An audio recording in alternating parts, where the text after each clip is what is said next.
So welcome back to the CORIOmatrix Masterclass series. At the end of the last video, I left you in tenterhooks rather.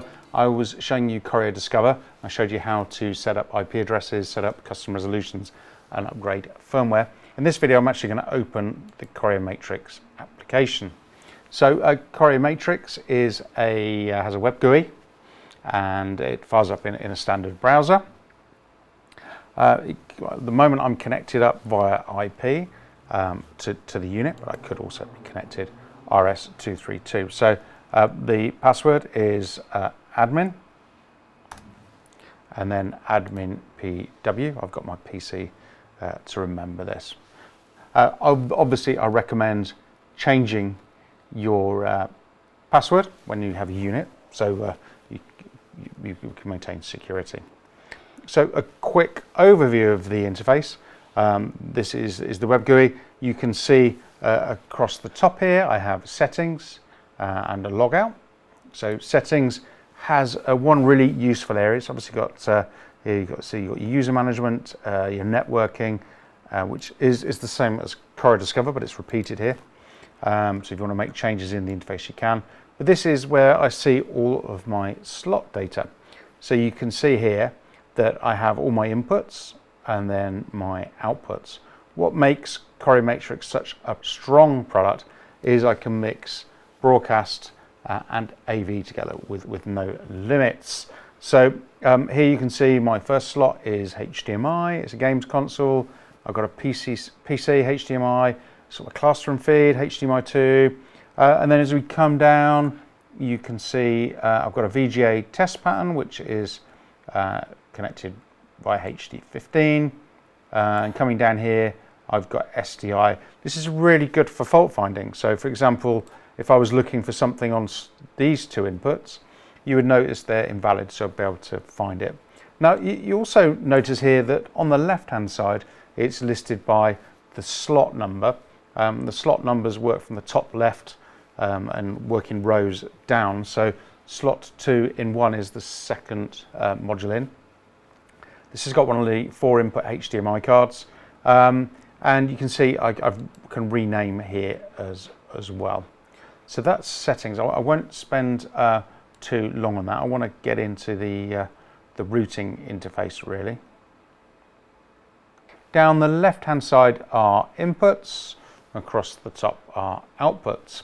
I can work in 2 modes. I can work in immediate or synchronized mode. So with synchronized I have a take button.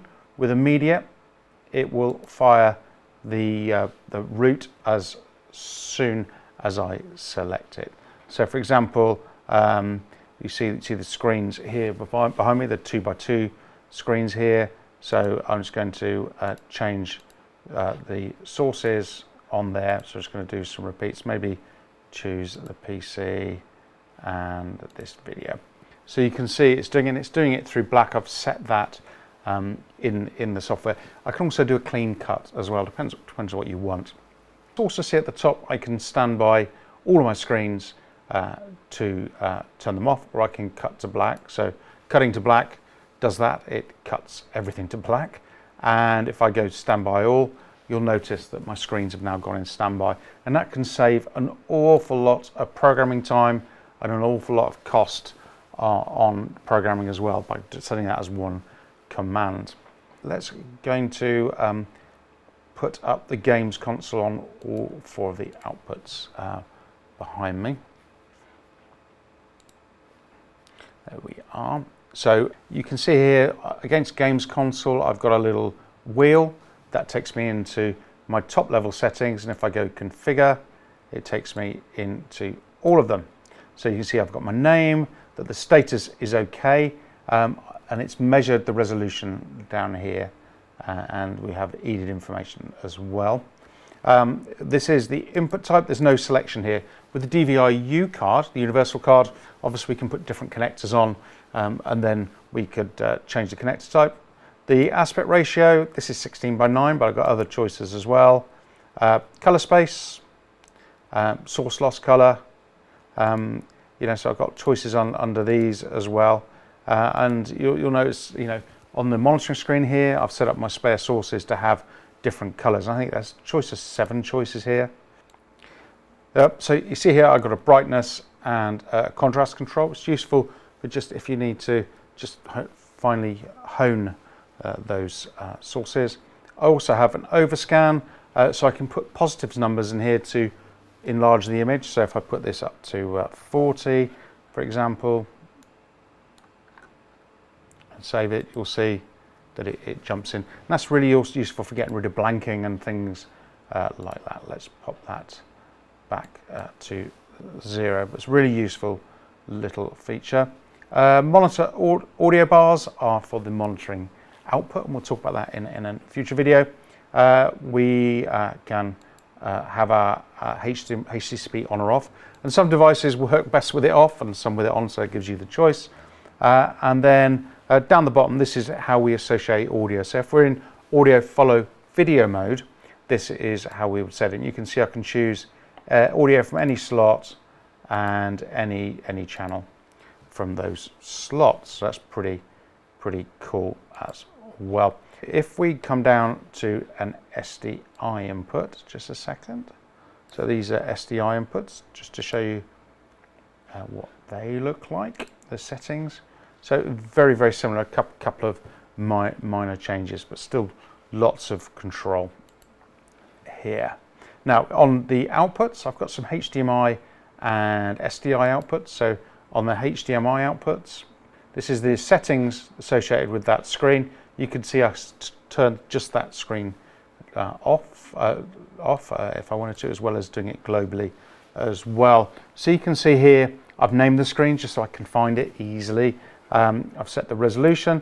I'm filming in 50i today, so I'll put it in 50i. The fade through black transition, it's either fade through black or cut. Gen lock source is really useful if you're in a broadcast environment. If I was using, full spec broadcast cameras, I could lock my whole facility together using black and burst. Aspect ratio gain here, so I can set the aspect ratio of the screen and of the source separately. What the card is it a monitor, is it a projector, is it a repeater, is it a display, or don't we know? This is the analog output type, if we're using it. And then I've got a gamma control here. And today I've darkened these screens down a little bit. I was going to do it on the screen, but it's much easier to do here. So let's just put this screen back to 1, and you'll see the difference right away. So we'll do 1, and then we'll do this at the top left. So save the changes, and you'll see it's got brighter right away.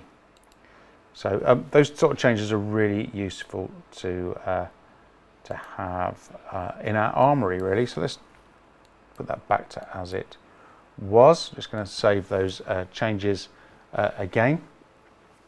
Let's just go back into the settings. A couple more things I wanted to show you.